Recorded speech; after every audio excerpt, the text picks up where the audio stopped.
This is the Microschool Minute, your weekly dose of microschooling news and events. In this week's edition of the Microschool Minute. In Wisconsin, families who come together to educate their children through microschools are not just frowned upon. They risk breaking the law. The state currently prohibits any home-based private education program from serving more than one family unit, effectively banning microschools where parents collaborate to create personalized, small group learning environments. This is not just a local policy debate, but it's a defining moment for the future of educational innovation in the state.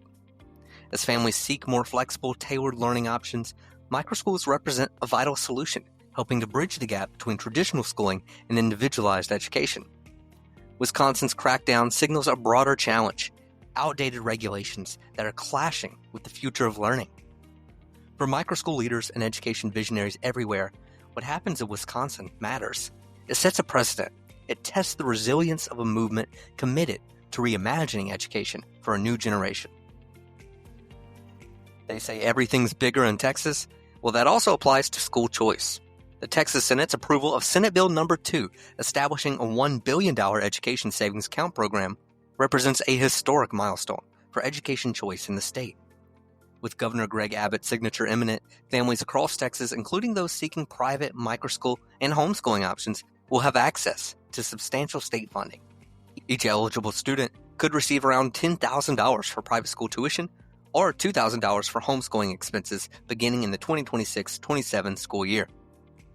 This marks a major paradigm shift. Instead of assigning funds solely to public school districts, Texas will now back students directly, empowering families to select educational settings that best fit their needs. For microschools, this change opens up unprecedented opportunities.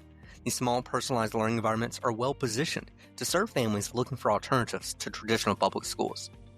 Just as importantly, recently reviewed legislation like House Bill 2674 ensures that homeschooling freedoms remain protected from new regulations.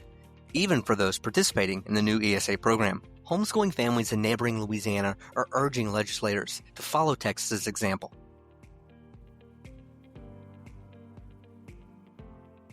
Despite increased funding and new statewide initiatives, Maryland remains deep in a literacy crisis.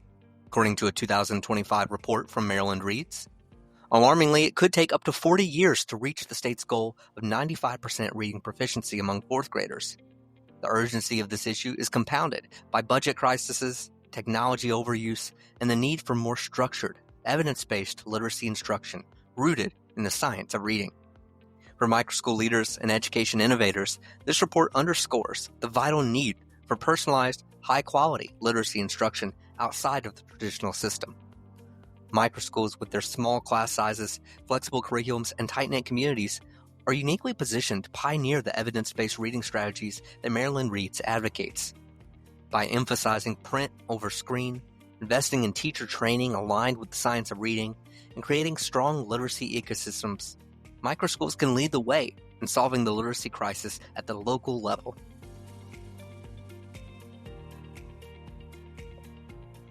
Florida's education landscape is undergoing a significant transformation as legislative leaders push forward a revised bill, House Bill 1267, that merges multiple education-related initiatives. Originally focused on expanding schools of hope, the bill now includes limits on school board terms, realignment of school and student grading, and incentives for teacher recruitment in rural areas. These vital changes, along with the continued expansion of AI in education, both offer opportunities and challenges for microschool leaders seeking to innovate and personalize learning environments. For microschools, the revised bill signals both a call to adapt and a moment to lead, with policy shifts emphasizing accountability, flexible governance, and rural teacher support. Microschools can position themselves as models for a future-focused education system. As education reimagines itself, microschool leaders must stay informed, proactive, and visionary in Florida and beyond. North Dakota Governor Kelly Armstrong's decision to veto proposals for private school vouchers underscores a complex moment for education choice advocates. Armstrong, despite supporting the concept of education savings accounts, rejected current offerings, citing that they did not provide a robust enough platform for true school choice. The legislature swiftly followed by voting down the alternative ESA bill, Senate Bill 2400, largely due to its hefty $110 million price tag. This political turbulence reflects a broader national debate on balancing educational freedom, fiscal responsibility, and community standards, a conversation microschool leaders must track closely. For microschool innovators, these developments highlight an urgent need to recalibrate strategies. While immediate financial support through ESAs is not forthcoming, the growing public appetite for alternative education models like charter schools and microschools and personalized learning environments creates fertile ground for microschool expansion. Leaders must now work to build resilience and adaptability, positioning microschools not just as alternatives, but as vital, community-rooted education solutions capable of thriving even in a fluctuating political climate. The recent decision by Arizona's State Superintendent of Schools, Tom Horn, to impose new restrictions on the Empowerment Scholarship Account program has sent ripples through the microschooling community. Once celebrated as a model for educational choice, Arizona's ESA program gave microschools, private schools, and homeschooling families the freedom to allocate funds creatively to meet individualized learning needs. However, Horn's administration has revised the ESA guidelines, limiting expenditures and effectively reducing the flexibility that made the program so transformative for non-traditional education. The removal of a homeschooling mother from the ESA Handbook Committee after she exposed the changes further highlights growing tensions between educational bureaucracies and grassroots learning movements.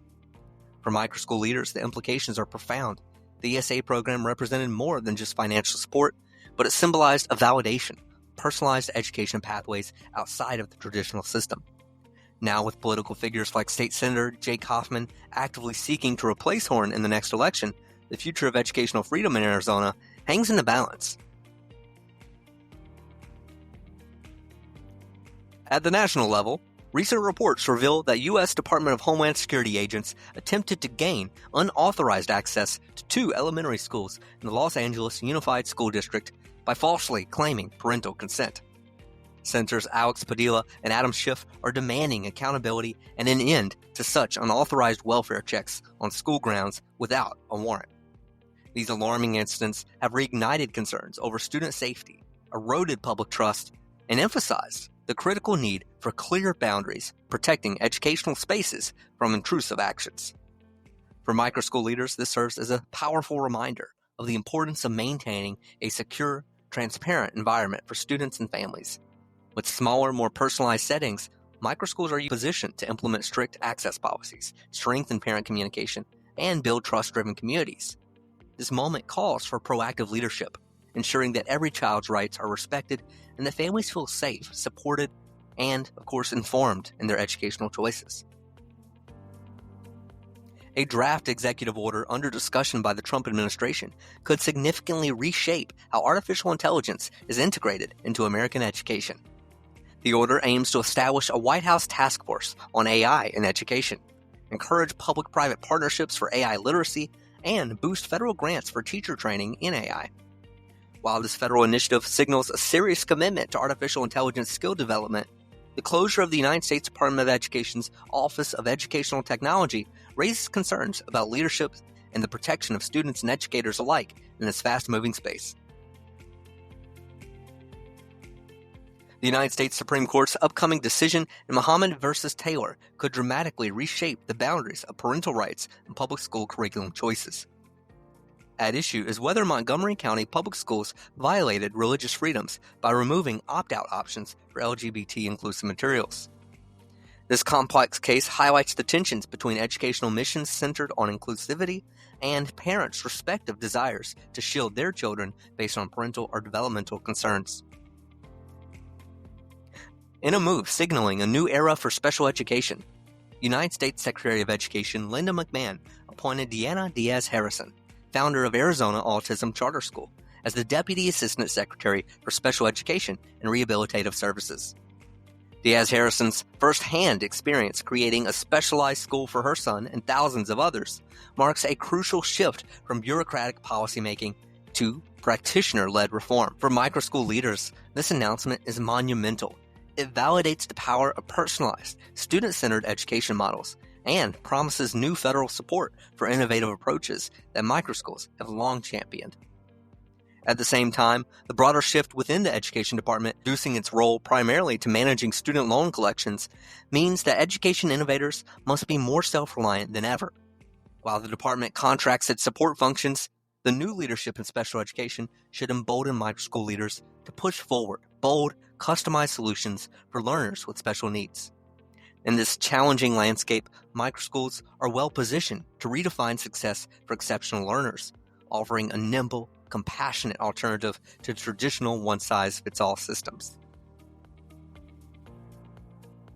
The Innovation School in Bismarck, North Dakota stands as a shining example of what is possible when microschools prioritize hands-on, inquiry-based learning.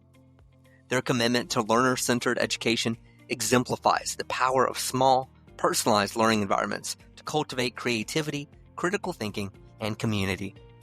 The Innovation School offers a blueprint for transformational learning.